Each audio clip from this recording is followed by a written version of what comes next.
Vande Bharat express Jodhpur और दिल्ली के बीच में प्रारंभ हो और उसकी डिमांड केवल जोधपुर दिल्ली के लिए नहीं, जोधपुर जयपुर के लिए भी एक बेटर और फास्ट कनेक्टिविटी हो, ये सभी जोधपुर और आसपास के क्षेत्र के लोगों की डिमांड थी।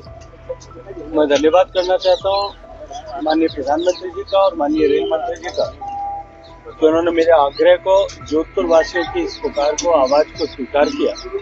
जोधपुर के सभी जनप्रतिनिधि इस बात की अपेक्षा करते थे कि जोधपुर जयपुर के बीच में ये कनेक्टिविटी बढ़े और जोधपुर दिल्ली के बीच में भी दिन के समय में कोई ऐसी फास्ट ट्रेन हो। मुझे लगता है जिस तरह से रेलवे इंफ्रास्ट्रक्चर को अपग्रेड करने का काम माननीय प्रधानमंत्री जी के नेतृत्व में हो रहा है। जोधपुर अहमदाबाद से पहले जुड़ा था, अब जयपुर और दिल्ली दोनों से भी जुड़ा है और इलेक्ट्रिफिकेशन पूरा होने के बाद में और अधिक गति के साथ में हमारी कनेक्टिविटी इंप्रूव हो। एयरपोर्ट का भी बिल्डिंग का काम लगभग पूरा पूर्णता की ओर अग्रसर है और मुझे पूरा भरोसा है कि इसी साल में हमारा एयरपोर्ट भी नए कलेवर के साथ में, नए टर्मिनल बिल्डिंग के साथ में शुरू हो जाएगा और उसके होने के बाद जोधपुर की एयर कनेक्टिविटी भी इंप्रूव होगी। न केवल एयर कनेक्टिविटी इंप्रूव होगी, बाकी नंबर ऑफ फ्लाइट्स जो है दिल्ली के साथ, मुंबई के साथ, अन्य शहरों के साथ वो भी बढ़ेगा। चलिए, जोधपुर के लोग हम सब लोग उनका स्वागत करने के लिए आतुर हैं और निश्चित रूप से हम सब लोगों के लिए गर्व का विषय है, सम्मान का विषय है।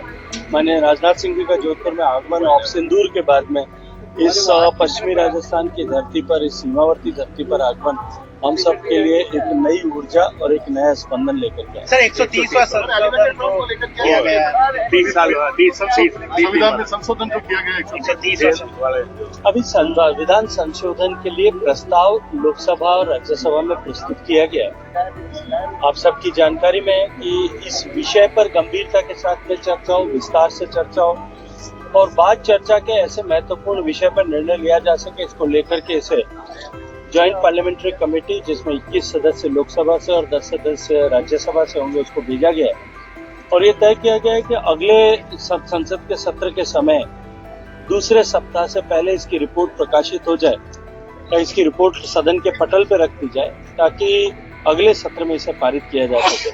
भारतीय जनता पार्टी का और माननीय प्रधानमंत्री जी का हमेशा ये संकल्प रहा है कि राजनीति में, राजनीतिक संस्थाओं में और गवर्नेंस में और अधिक शुचिता आनी चाहिए और मैं ये मानता हूँ कि निश्चित रूप से इसके चलते हुए राजनीतिक क्षेत्र में भी शुचिता जो है उसका स्तर और ऊंचा बढ़े। लेकिन विपक्ष तो हमलावर है सर, विपक्ष कह रहा है कि देखिए, जिन लोगों को खतरा है, मुझे लगता है, और जिन लोगों ने ऐसे काम किए हैं उन लोगों को चिंता और भय होना स्वाभाविक है और मुझे लगता है कि आज इस परिपक्व होते हुए लोकतंत्र में वो आवश्यक है।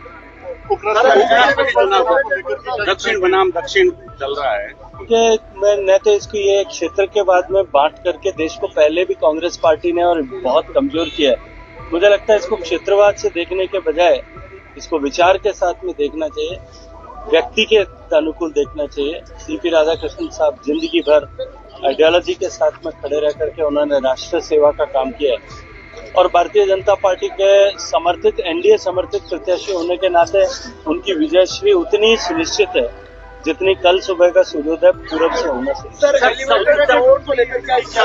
दिवस के दिन एलिवेटेड रोड का टेंडर जो है फाइनल स्टेज पर टेंडर है, टेंडर प्रकाशित हो चुका है, उसको कुछ करिजेंडम आया था, वो उसके कारण से उसकी डेट एक्सटेंड हुई है। तो लगता है इस महीने में उसकी डेट जो है वो पूरी हो जाएगी। एक बार टेंडर में कंसेशनर तय हो जाए, उसी के साथ में आने वाले समय में जो है इस एलिवेटेड रोड का फाउंडेशन लेन सेरेमनी हो जाएगी। स्वतंत्रता दिवस के दिन एक नाबालिग बच्चे की मृत्यु हो गई थी। पूर्व मुख्यमंत्री अशोक गहलोत की चार्ट दुर्भाग्यपूर्ण है और मुझे लगता है कि ऐसी किसी घटना को राजनीति का रंग देना और लाश पर राजनीति करने की आवश्यकता नहीं थी, लेकिन फिर भी किया गया। परिवार में क्षति हुई, हम सब लोग उसके लिए पूरी तरह से इनके साथ हैं और हमारी संवेदनाएं परिवार के साथ हैं। ऐसी घटनाओं की पुनरावृत्ति न हो, उसमें जितनी जिम्मेदारी सरकार की है उससे ज्यादा जिम्मेदारी परिवारों की। आप और मैं सभी युवा बच्चों के अभिभावक हैं, हम सबको भी इस बात का निश्चित रूप से ध्यान रखना होगा कि हमारे परिवार के बच्चे किस तरह से सड़क पर सड़क सुरक्षा को लेकर के किस तरह का आचरण और व्यवहार करते हैं। हम सबको निश्चित रूप से जो है अपने परिवारों में आने वाली पीढ़ी को इसके लिए जागृत और जागरूक करने की आवश्यकता है। सर मुख्यमंत्री जी को असंवेदनहीन कह रहे हैं वो तो। देखिए, उनकी संवेदनशीलता को सारे लोग जानते हैं और उनकी राजनीतिक संवेदनशीलता को भी जानते हैं। अगर आप ये वीडियो YouTube पर देख रहे हैं तो हमारे चैनल को सब्सक्राइब कर बेल आइकन दबाएं और Facebook पर देख रहे हैं तो हमारे पेज को लाइक करें।